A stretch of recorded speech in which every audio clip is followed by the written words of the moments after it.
में 11 रुपए दीजिए आपको और दरोगा, कलेक्टर, IAS, PCS बन जाइए। मतलब बने हैं 11 रुपए में, ये बात सत्य है। डेफिनेटली 100%। दुनिया की कोई माई का गुरु जी के गले पर भगवा जो है गमछा है, अंगूठी है, बजरंग बली के भक्त हैं और रहमान लिखते हैं। हमारा कुछ बिगाड़ दे ऐसा संभव नहीं, क्योंकि साक्षात में बजरंग बली हमारे पास रहते हैं। पूरे हिंदुस्तान के शिक्षकों से अनुरोध है कि गरीब को पढ़ाइए, क्योंकि पढ़ाई के बल पर ही, कलम क्रांति के बल पर ही क्रांति आ सकती है और सनातन फिर से अपने पुरानी अवस्था में आ जाएगी। मोदी जी भी आपको फोन किए थे, काहे के लिए किए? मोदी जी कि विश्व के संपूर्ण संप्रदाय की जननी सनातन है और सनातन की जननी हमारी भारत माँ है।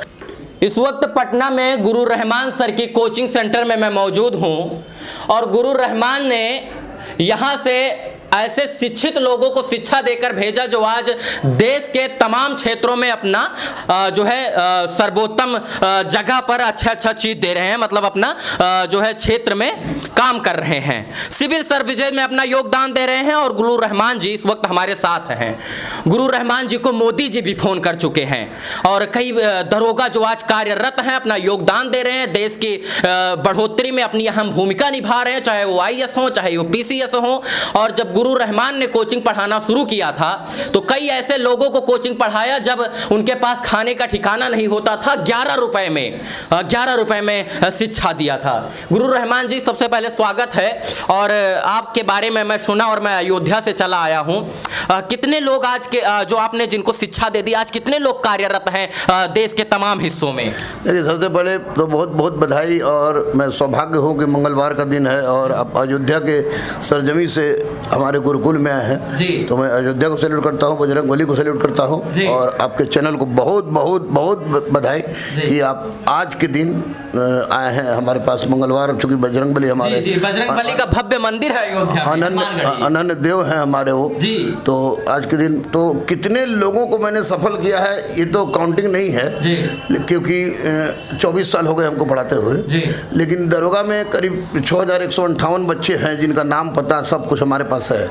दरोगा इंस्पेक्टर है, आपको 160 से अधिक DSP है, 8 IPS है जिनसे आप संपर्क में हैं। हाँ, जिनके हम संपर्क में हैं। और वैसे दूसरे कोचिंग में पढ़ाता था तो वहाँ से निकले उनकी मैं चर्चा नहीं कर रहा हूँ। और 78 आपको CPF में असिस्टेंट कमांडेंट है, कुछ कमांडेंट भी हो गए हैं। 300 से 376 बच्चे जो CPO में हैं, जो डिफरेंट पैरामिलिट्री फोर्स के विंग में है। ऐसे रेलवे में, बैंकिंग में, कलर से कलेक्टर, सिपाही से SP तक में उन तमाम बच्चों को जिनके पास पढ़ने की ललक थी। और उसमें बहुत सारे बच्चे ऐसे थे जिनके पास खाने का पैसा नहीं था, तो उनको 11 रुपये में अदम्य गुरुकुल से शिक्षा दिया गया है। और वो जहाँ भी हैं देश के लिए अच्छा कर रहे हैं, राष्ट्र का नाम ऊंचा कर रहे हैं। मतलब विगत वर्षों में 11 रुपए दीजिए आपको और दरोगा, कलेक्टर, IAS, PCS बन जाइए। मतलब बने हैं 11 रुपए में, ये बात सत्य है। डेफिनेटली 100%। दुनिया की कोई माई का लाल का ऐसा नहीं है जो आके कह दे कि गुरु रहमान के पास गए हैं और गुरु रहमान से मिले हैं और गुरु रहमान ने पैसा कारण हमको बाहर निकाला है। उस दिन मेरा अंतिम दिन होगा, अंतिम दिन होगा, क्योंकि मैं बजरंग बली का भक्त हूँ और बजरंग बली के दिन बोल रहा हूँ।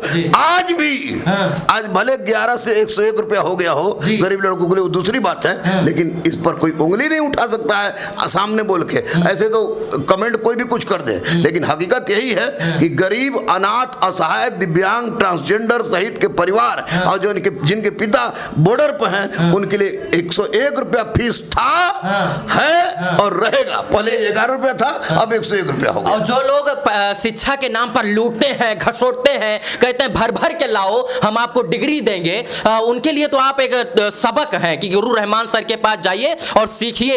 ऐसे तमाम लोग आपसे जो शिक्षित हैं वो तमाम लोग हैं, तो आपसे वो लोग तो दुखी होंगे कि गुरु रहमान तो 11 रुपए में, 121 रुपए में, 111 रुपए में पढ़ा देते हैं। दुखी होंगे या नहीं वो लोग? देखिए, मुझे डर सिर्फ 2 आदमी से लगता है। एक तो मेरी ईमान से कि मेरा ईमान खराब नहीं हो जाए, दूसरा बजरंग बली, और तीसरा कोई माई का लाल, कोई ऐसा टीचर और दुकानदार नहीं है जो लड़का को नोचता हो, खसुटता हो, वो हमारा कुछ बिगाड़ दे ऐसा संभव नहीं, क्योंकि साक्षात में बजरंग बली हमारे पास रहते हैं, हमारे हृदय में समाहित हैं। इसलिए उन लोग की इच्छा जाने, मैं यही रिक्वेस्ट करूंगा तमाम शिक्षकों से कि आप पैसा लीजिए, लेकिन गरीब, अनाथ, असहाय, दिव्यांग जो पैसा नहीं दे सकता है उसको फ्री में पढ़ाइए, क्योंकि बिना शिक्षा के भारत को विश्व गुरु बनाने की परिकल्पना जो हम लोगों ने सोच रखी है, हमारे माननीय प्रधानमंत्री ने सोच रखा है, वो संभव नहीं है। बम बारूद पिस्तौल से आदमी थोड़े देर के लिए कुछ ना कुछ परिवर्तन कर सकता है, लेकिन एक व्यापक परिवर्तन, एक शाश्वत परिवर्तन, एक सनातनी परिवर्तन वो शिक्षा संभव है, जो शिक्षा के माध्यम से ही संभव है। मैं कर रहा हूं, तमाम शिक्षकों से अनुरोध है, आपके चैनल के माध्यम से पूरे हिंदुस्तान के शिक्षकों से अनुरोध है कि गरीब को पढ़ाइए, क्योंकि पढ़ाई के बल पर ही, कलम क्रांति के बल पर ही क्रांति आ सकती है और सनातन फिर से अपने पुरानी अवस्था में आ जाएगी। देश तभी बढ़ेगा जब लोग शिक्षित रहेंगे और रहमान सर जैसे शिक्षक रहेंगे, तभी देश बढ़ेगा, तभी विश्व गुरु बनेगा। विश्व गुरु आखिर कैसे बनेगा? गोला बारूद, बम पड़ाका और राजनीति से थोड़ी बनेगा। आप अनपढ़ को इसके बाद सत्ता में लाकर काबिज कर दीजिए और सोचिए कि अनपढ़ आपको सत्ता में लाकर विश्व गुरु बना देगा। कहां संभव होगा महाराज? ऐसा आपके तो दुश्मन भी होंगे, कहते होंगे कई जो भ्रष्ट शिक्षक हैं, जो शिक्षा के नाम पर रोजगार करते हैं, वो तो गुरु आपके जो है दुश्मन होते होंगे, है या नहीं है? वो जिंदगी क्या जिसका कोई दुश्मन नहीं हो। वाह वाह। एक बात मैं बता दूं आपको कि मेरा इंटर रिलीजन मैरिज है। मेरी पत्नी का नाम अमिता कुमारी है, मेरी बेटी का नाम अदम्य आदित्य है और मेरे बेटा का नाम अभिज्ञान अर्जित है, और ये तीनों हिंदू हैं। और मुझे नहीं पता कि मैं क्या हूं, लेकिन मैं भारतीय हूं, इंसान हूं। जब वैसी परिस्थिति में फतवा हम पर आ रहा था, लोग गोली बम चला रहे थे, तब तो गुरु रहमान डरा नहीं, तो अब चंद चिट्ठी से क्या डरना जब बजरंग बली हमारे साथ है। तो मुझे डर नहीं है किसी बात की, और दुश्मन है तो इसका मतलब कि मैं कामयाब हूं और अपनी दिशा की ओर सकारात्मक चल रहा हूं, और दुश्मन नहीं है तो भाड़ में जाए, कोई फर्क नहीं पड़ता है। अच्छा, हम इससे भी आश्चर्यचकित थे, गुरु जी के गले पर भगवा जो है गमछा है, अंगूठी है, बजरंग बली के भक्त हैं और रहमान लिखते हैं। ये भी, इससे हम आश्चर्यचकित है। यह क्या, थोड़ा सा बताएं हमारे। देखिए एक बात मैं स्पष्ट रूप से आपको बता दूं कि रक्षा कवच भी है, तो ये एक बात स्पष्ट मैं बता दूं कि मैं भारतीय हूं, मेरा जन्म भारत में हुआ है। भारत की मिट्टी हमारी माँ है, भारत की धरती हमारी माँ है, भारत की नदी हमारी माँ है, गाय हमारी माँ है, प्रकृति हमारी माँ है, और मैं सनातनी हूँ। और सनातनी होने के नाते अगर मैं ये इस कलर से मुझे ऊर्जा मिलती है, आज बजरंग बली का दिन है, और बजरंग बली मैं कहूंगा तो आपको विश्वास नहीं होगा, मैं सपना में भी बजरंग बली हमको आते हैं। तो आज ये अगर मैं ये रखता हूं मंगलवार को, तो किसी के फटे तो मुझे क्या कोई फर्क नहीं पड़ती है। और मैं बजरंग बली, चूंकि बहुत सारे ताबीज ऐसे जो इसमें बजरंग बली भी है, तो रुद्राक्ष भी है, मैं प्रदर्शित उसको करना नहीं चाहता हूं, लेकिन भारत में रहना होगा तो भारतीय संस्कृति का पालन करना होगा, क्योंकि भारतीय संस्कृति का पालन किए बिना आप कुछ नहीं कर सकते। और दूसरी बात कि मैं इतिहास का छात्र और शोधार्थी होने के नाते आपको बता दूं कि विश्व के संपूर्ण संप्रदाय की जननी सनातन है, और सनातन की जननी हमारी भारत माँ है। तो फिर भारत माँ की सेवा करने के लिए अगर हम कुछ भी करें तो दूसरे से क्या लेना देना, कोई फर्क नहीं पड़ता। वाह वाह। गुरुजी बता रहे हैं कि हम सबसे पहले भारतीय हैं। जिस दिन हम हिंदू, मुस्लिम, सिख, ईसाई से ऊपर उठकर भारतीय हो जाएंगे, हिंदुस्तानी हो जाएंगे, उस दिन शायद देश का उद्धार हो जाएगा और देश विश्व गुरु की तरफ बढ़ चलेगा। क्यों? निश्चित निश्चित निश्चित। अच्छा, मोदी जी भी आपको फोन किए थे, काहे के लिए किए? मोदी जी हमको फोन किए थे इसलिए कि हम बैठा हुआ था और कोरोना का व्यापक काल चल रहा था, तो उसमें वैक्सीन की बात हो रही, तो डर लग रहा था। बहुत लोग कह रहे थे कि वैक्सीन, चेचक का वैक्सीन में 7 साल लग गया, लेकिन मोदी जी बोल रहे थे तो कि वैक्सीन आ जाएगा। तो एम्स प्रशासन की ओर से बार टीवी पर रिले हो रहा था, आज तक पर भी रिले हो रहा था, न्यूज 18 बिहार का, झारखंड का, उस पर भी रिले हो रहा था कि ट्रायल के लिए कुछ लोग चाहिए, कोवैक्सीन का ट्रायल था, कुछ लोग चाहिए। तो मैंने बिना बताए पहला मैं चला गया, मेरा पूरा जाँच हुआ। उस बाद जाँच होने के बाद रात को 11 बजे फ़ोन आई कि आप ठीक है, आप आइए। तो मैंने ट्रायल लिया, 2 ट्रायल लिया, बहुत हैवी अमाउंट का उन लोगों ने भरा, तो जान भी जा सकते थे। लेकिन जब ट्रायल लिया तो ट्रायल लेने के पश्चात 2-3 दिन हमको हल्का फीवर और थोड़ी सी कमजोरी लगी, लेकिन 100% मैं फिट था। तो उधर से एक फ़ोन आया कि मैं पीएमओ, जो आपने फ़ोन किया उस तरह आया कि मैं पीएमओ से बोल रहा हूँ, प्रधानमंत्री बात करना चाहेंगे। तो मैंने यही सोचा कोई सिरफिरा हमको उल्लू बना रहा है कि प्रधानमंत्री बात करेंगे। तो बोला कि नहीं, आप मतिउर रहमान खान बोल रहे हैं? यस, मैं मतिउर रहमान खान बोल रहा हूँ। तो आपसे पीएम प्रधानमंत्री बात करें। करेंगे। तो मैंने प्रधानमंत्री, मैंने देखा कि चलो कोई उल्लू बना रहा है तो प्रधानमंत्री के नाम पर उल्लू बना रहा है। मैंने फ़ोन उठाया तो उन्होंने अपने अंदाज में कहा कि रहमान साहब, आप पर मुझे गर्व है, आप जैसे भारतीय पर गर्व है, और आप जैसे भारतीयों के कारण ही देश चल रहा है। तो मुझे प्रधानमंत्री के फ़ोन से खुशी इसलिए हुई कि प्रधानमंत्री नरेंद्र मोदी की फोन करते तो कोई मतलब नहीं था, लेकिन एक प्रधानमंत्री फोन कर रहा था, और देश का प्रधानमंत्री, और देश के लिए मैं जाने अनजाने में इतना बड़ा कार्य कर गया था कि कोरोना का ट्रायल लेने वाला प्रथम व्यक्ति बन गया।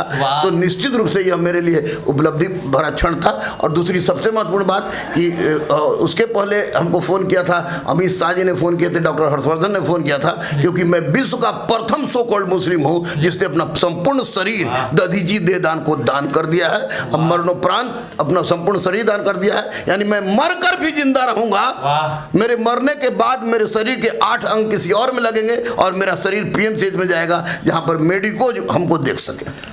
गुरु रहमान ऐसे ही महान नहीं बन गए, और गुरु रहमान जी कोई साधारण पुरुष नहीं। आंखों में आंसू आ गए आपकी बात सुन के। जिसको देश का प्रधान सेवक फोन करता हो, जिसका देश का गृह मंत्री फोन करता हो, वो साधारण कैसे हो सकता, आप ही बताइए। जिसने अपनी मरणोपरांत अपने शरीर का दान कर दिया हो कि हमारे मरने के बाद शायद से किसी के जीवन में हम हरियाली आ जाएगी, वो महान है। मैं आपको प्रणाम करता हूं और बार बार प्रणाम करता हूं, और मैं आपको आमंत्रित भी आज करूंगा, आप अयोध्या आइए, मर्यादा पुरुषोत्तम भगवान श्री राम की नगरी आइए, अयोध्या आइए, अपने जो है आप जिनको मानते हैं बजरंगबली का दर्शन कीजिए, आप आइए, हम आपको आमंत्रित कर रहे हैं। मैं अयोध्या तो जरूर जाऊंगा, इसलिए कि मैं आपको बता दूं कि अयोध्या का जब फैसला हुआ था तो उसमें भी मैंने स्वामी सुब्रमण्यम स्वामी के सामने भी मैंने बोला था कि सौगंध हम खाते हैं मंदिर वहीं बनाएंगे की बात पर हम उनको बोल दिया था बीच भीड़ में कि अब सौगंध खाना बहुत हो गया, क्योंकि अयोध्या पुरुषोत्तम श्री राम की जन्मस्थली है और जन्मस्थली बदलती नहीं है। और बाबर किसी भी दृष्टिकोण से चंगेज और तैमूर का वंशस्थल लुटेरा था, यानी कि अरब हो, तुर्क हो, मंगोल हो, मुगल हो, सब लुटेरा थे। तो पुरुषोत्तम श्री राम के मंदिर बनने के लिए भी मैंने बहुत आवाज़ उठाई थी, और यहाँ से पूरे भारत का प्रथम मुस्लिम था। अभी तो डॉक्टर एम रहमान नाम है, हमको लोग भले जो कुछ कहें, हालांकि हिंदू हमको समझते हैं कि मैं हिंदू हो गया, मुसलमान भी समझते हैं कि मैं हिंदू हो गया, लेकिन वस्तुतः मैं एक मुसलमान से पहले एक भारतीय हूँ और एक इंसान हूँ। तो अयोध्या में जो मंदिर बन रही है उसमें मेरा भी हिस्सा है, क्योंकि मैंने एक अच्छा सा अमाउंट अयोध्या मंदिर में डोनेशन दिया है, जिसके लिए हमको बहुत सारा गाली भी सुनने में आया, बहुत धमकी भी आया। असामाजिक तत्व थे, असामाजिक तत्व लोग थे, वो धमकी भी आया, लेकिन उससे कोई परवाह नहीं करते हैं। हम निश्चित रूप से अयोध्या आएंगे। ये सपना है मेरा कि मैं रामगढ़ी में बजरंगबली के सामने नमन करूं, ये सपना है मेरा कि मैं अयोध्या में श्री राम के मंदिर को देखूं, नतमस्तक हूं, और अपना छोटा सा भी मेरे अंश से अगर थोड़ा सा कोई ईंट भी होगा तो वहां पर बैठ कर मैं कम से कम एक दिन श्री राम के चरणों में रहूं। सुनते हैं कि उनके पैर के धूल से अहिल्या जीवित हो उठी थी, तो फिर गुरु रहमान क्यों नहीं जीवित हो सकता है? गुरु रहमान की आत्मा क्यों नहीं जीवित हो सकती है? गुरु रहमान देश के लिए मर क्यों नहीं सकता है? तो मैं चाहता हूं कि मेरा सब कुछ देश का हो जाए, इसलिए मैं अयोध्या निश्चित आऊंगा। बजरंगबली हमारे साथ रहते हैं, वहां भी मिलेंगे, लेकिन पुरुषोत्तम श्री राम के मंदिर में मैं निश्चित आऊंगा। मैं आपके आमंत्रण को स्वीकार कर रहा हूं। वाह वाह, सौभाग्य हमारा कि हम आपके पास आए और एक पल में आपने हमारे आमंत्रण को स्वीकार किया। श्रीमान जी, हम इतना ही कहेंगे कि आप एक महान पुरुष है, दिव्य पुरुष हैं, जिसने देश के भविष्य के लिए 130 करोड़ जनता के लिए अपने शरीर का दांव पहले ट्रायल में लगा दिया। वो साधारण पुरुष नहीं हो सकता, साक्षात बजरंगबली का वास है इनके ऊपर। मैं शिक्षा के नाम पर रोजगार करने वाले तमाम शिक्षकों मुस्कुरा के कह रहा हूं, आंखें खोलो, गुरु रहमान से सीखो, सीखने का समय है, और शिक्षा के नाम पर रोजगार नहीं होना चाहिए हमारे साथ। बिल्कुल नहीं। अगर कोई टीचर दुकानदार बन जाए और छात्र खरीदार बन जाए तो वहाँ सबसे पहली चीज का ह्रास होता है वो संस्कार का।